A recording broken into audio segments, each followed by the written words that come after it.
اللہ کا اعلان ہے جہاں رہو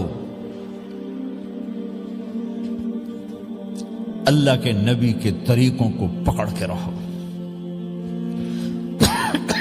اللہ تعالیٰ تک پہنچنے کا بس ایک ہی راستہ ہے، ایک ہی راستہ ہے، ایک ہی راستہ ہے، وہ ہے جناب رسول اللہ صلی اللہ تعالی علیہ وسلم کی مبارک زندگی۔ نقل مار لو، نقل مارنے سے پاس ہو نہیں جاتے لوگ۔ ہمارے انڈیا پاکستان میں خوب نقل چلتی ہے، وہ نقل لگاتے ہیں پاس ہو جاتے ہیں۔ میں بھی ذمہ داروں کی اولاد، پڑھنے کا شوق نہیں تھا، ہمیشہ نقل مار کے ہی پاس ہوئے، کیونکہ پڑھنے کا شوق ہی نہیں تھا۔ ماں باپ نے ڈنڈا چڑھا دے کہ ڈاکٹر بنانا ہے، ڈاکٹر بنانا ہے، ڈاکٹر بنانا۔ مجھے کبھی زندگی بھر شوق نہیں ہوا کہ میں نے ڈاکٹر بننا۔ بھائیو، اپنے نبی کی نقل اتار، اللہ پاس کر دے گا۔ اس نے ایک چنا ہے جس کو حبیب بنایا ہے۔ 10,000 سال کا پروسیس ہوا اور اس میں سے محمد مصطفیٰ صلی اللہ علیہ وسلم کی ہستی کو وجود ملا۔ آپ کو آنے میں اتنا زمانہ چاہیے تھا کہ اعلیٰ سے اعلیٰ چیز کے بننے میں دیر لگتی ہے، تو کائنات 10,000 سال گھومی اور تب جا کر میرے حبیب مصطفیٰ صلی اللہ تعالی علیہ وسلم کو اللہ تعالیٰ نے وجود بخشا۔ سب سے عالی نسب، سب سے عالی خاندان، سب سے عالی صفات۔ اب اللہ کے خزانوں سے لینے کا راستہ پاؤنڈ نہیں، ڈالر نہیں ہے، تجارت نہیں ہے۔ اللہ سے لینے کا راستہ میرے نبی کا طریقہ ہے۔ تجارت میں ہو، زراعت میں ہو، جاب میں ہو، کھیتی باڑی میں ہو، میرے نبی کا طریقہ ایک مسجد کا ہے، نماز۔ 5 وقت کی نماز، یہ میرے نبی کی آنکھوں کی ٹھنڈک ہے۔ 5 وقت کی نماز اس امت کی شان پہچان ہے۔ اور اللہ تعالیٰ نے پہلی امتوں پر اتنی بڑی مشقت ڈالی کہ ان کی نماز مسجد کے علاوہ کہیں نہیں ہوتی تھی، مسجد میں ہی ہوتی تھی۔ ہمارے لیے کتنی آسانی کر دی، جاب میں ہے، مصلی بچھا، نماز پڑھو۔ چلو مصلی بھی کوئی نہیں، زمین دیکھ، اس پر کوئی گندگی تو کوئی نہیں ہے، بس زمین بھی تیرے لیے پاک ہے، چل نماز پڑھا۔ اور آسانی کر دی، پانی کوئی نہیں ہے، کوئی بات نہیں، مٹی میں ہاتھ مار، منہ پہ مل، پھر ایک ہاتھ مار، یوں کر، چل نماز پڑھ، میں تیری قبول کروں گا۔ یہ کسی امت کے ساتھ یہ نہیں ہوا۔ انہیں وضو ہی کرنا تھا چاہے پانی 50 میل پر موجود ہو، اور ہمارے لیے پانی کوئی نہیں ہے، چلو تیمم، مٹی میں ہاتھ ہمارا یوں کیا، پھر ہاتھ ہمارا ایک یوں کیا، ایک یوں کیا، چل بھائی اللہ اکبر۔ پھر نماز 4 کی 2 رکعت کر دی کہ بھائی تم مسافر ہو، 2 پڑھو۔ روزے میں، سفر میں روزہ معاف کر دیا، بعد میں رکھ لینا، بعد میں رکھ لینا، قضا کرنے کو حکم، بالکل چھوڑنے کا نہیں۔ اور کہا کہ بھائی مریض ہو چھوڑ دو، مسافر ہو چھوڑ دو، اور نماز 2 رکعت کر دو، سنتیں چھوڑ دو۔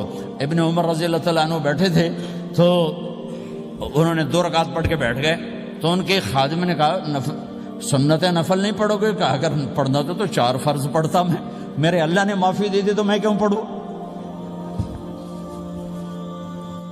میرے نبی نے سفر میں سنتیں نہیں پڑھی کبھی، اپنی امت کو سہولت دینے۔ فجر کی سنتیں 2 پڑھتے تھے، اس کے علاوہ سنتیں نہیں پڑھی تاکہ میری امت کو سہولت ہو، آسانی ہو۔ ایک دفعہ بارش ہو رہی تھی اور کوئی جگہ نہیں تھی نماز پڑھنے کے لیے، تو آپ نے اپنی اونٹنی کو آگے کیا اور اس پر بیٹھ گئے، بیٹھے ہی تھے۔ پیچھے صحابہ نے اونٹنیوں پر ہی صفیں بنائیں، اور یہ نماز اونٹنی پہ بیٹھ کر ادا کی گئی۔ بارش کے اندر نماز اونٹنی کے اوپر نماز بھی ہو گئی، رکوع بھی ہو گیا، سجدہ بھی ہو گیا، سلام بھی ہو گیا۔ پہلی امتوں کے لیے نہیں تھا، سجدہ ہی کرنا پڑے گا۔ یہ اللہ کے محبوب مصطفیٰ صلی اللہ تعالی علیہ وسلم کی طفیل، میرے اللہ نے ہم پہ فضل و احسان کیا، تو میرے نبی کی زندگی میں عبادات میں نماز سب سے اعلیٰ نظر آتی ہے، سب سے نمایاں نظر آتی ہے۔ اور پھر بازار میں، گھر میں، دفتر میں، ماحول میں میرے نبی کے اخلاق، یہ زندگی کا دوسرا روشن پہلو ہے۔ میرے نبی کی ساری زندگی 2 لفظوں میں آتی ہے، عبادت اخلاق، عبادت اخلاق، یا 2 اور لفظ، حقوق اللہ، حقوق العباد، حقوق اللہ، حقوق العباد۔ حقوق اللہ میں نماز سب سے اعلیٰ، اور حقوق العباد میں لوگوں کی برداشت کرنا، لوگوں سے درگزر کرنا، معاف کرنا، جھوٹ سے بچنا، دھوکے سے بچنا۔ میرے نبی سے پوچھا گیا یا رسول اللہ مسلمان کنجوس ہو سکتا ہے؟ ہم نے کہا ہو سکتا ہے۔ یا رسول اللہ مسلمان کمزور ہو سکتا ہے، بزدل ہو سکتا ہے، ڈرپوک ہو سکتا ہے؟ آپ نے کہا ہو سکتا ہے یا رسول اللہ مسلمان جھوٹ بول سکتا ہے؟ آپ نے کہا نہیں، جھوٹ نہیں بول سکتا، جھوٹ نہیں بول سکتا۔ ہے میرے نبی نے فرمایا میرا امتی ہر گناہ کر سکتا ہے پر ایک جھوٹ نہیں بولے گا، ایک دھوکہ نہیں دے گا۔ لیکن پوری دنیا میں سب سے زیادہ جھوٹ بولنے والا اور دھوکہ دینے والا وہ اس امت کا فرد بن چکا ہے۔ سب سے زیادہ دھوکہ دینے والے ہم بن گئے، سب سے زیادہ جھوٹ بولنے والے ہم بن گئے۔ اور میرے نبی نے فرمایا تھا کہ مسلمان جھوٹ نہیں بولتا، دھوکہ نہیں دیتا، ہر گناہ کر سکتا ہے، جھوٹ نہیں بولے گا، دھوکہ نہیں دے گا۔ یہ میرے نبی کی زندگی کا دوسرا پہلو ہے کہ سچائی پہ جمو۔ چند پیسے بچانے کے لیے جھوٹ بولنا، ٹیکس بچانے کے لیے جھوٹ بولنا، کتنے پاؤنڈ بچا لو گے؟ ادھر تمہارے سامنے سچ روشن کھڑا ہوا ہے۔ میرے نبی نے کہا الصدق ینجی والکذب یہلک۔ ادھر جھوٹ کھڑا ہے، ادھر جھوٹ کے ساتھ 4 پاؤنڈ بچیں گے، ادھر سچ کے ساتھ اللہ ملے گا، لے لو جو لینا ہے لے لو۔ ہاں، الا لعنت اللہ علی الکاذبین، جھوٹوں پہ اللہ کی لعنت۔ اس لعنت کے ساتھ 400 پاؤنڈ بچا لیے، 4000 بچا لیے، 4 ملین بچا لیے، 4 بلین بچا لیے، 4 ٹریلین بچا لیے، ساری دنیا کو بچا لیا، اور اوپر اللہ کی لعنت پڑی تو اللہ کی قسم گھاٹے کا سودا ہے۔ اور سچے ہو گئے، سچ بولا، یہ میں 100 پاؤنڈ کماتا ہوں، لے لو جو لینا ہے اس میں سے، یہ میں 1000 پاؤنڈ کماتا ہوں، لے لو جو لینا ہے، یہ میں 50,000 پاؤنڈ کماتا ہوں، لے لو جو لینا ہے۔ کہ مسلمان کی زبان سے جھوٹ نہیں نکلتا، سچ ہی بولتا ہے۔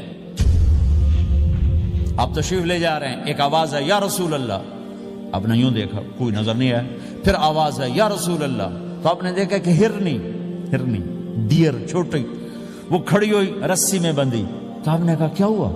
کہا جی آپ کا صحابی مجھے پکڑ کے لایا ہے، میرے چھوٹے چھوٹے بچے بھوک سے رو رہے ہوں گے، آپ مجھے چھوڑ دیں، میں بچوں کو دودھ پلا کے واپس آ جاتا، مجھے پتا ہے میری اللہ کی تقدیر میرے بارے میں کیا ہے۔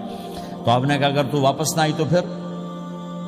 تو اس نے کہا مجھے اللہ جہنم میں ڈالتا۔ آپ نے اس کی رسی کھول دی، خود وہیں بیٹھ گئے، اس نے دوڑ لگائی اور پہاڑوں میں گم ہو گئی۔ تھوڑی دیر کے بعد وہ دوڑتی ہوئی آئی اور آ کے سر یا رسول اللہ میں حاضر ہو گیا۔ تو آپ نے اس کو باندھ کے وہیں آپ بیٹھ گئے نہیں۔ دیر کے بعد وہ صحابی آئے جنہوں نے اس کو شکار کیا تھا، پکڑا تھا، تو کہنے لگے، ان کا یا رسول اللہ آپ یہاں کیسے؟ کہ میں ایک درخواست لے کر آیا ہوں۔ کہ کیا؟ کہ یہ ہرنی مجھے ہدیہ کر دو۔ کہ یا رسول اللہ سب کچھ آپ کا ہے، کہ بس یہ ہدیہ کر دو۔ یا رسول اللہ حاضر۔ تو آپ نے اس کو لے کر رسی اس کی گردن سے نکالی کہ جا بچی اپنے بچوں کے پاس جا کے خوشی منا۔ سچ نجات دیتا ہے اور جھوٹ ہلاک کرتا ہے۔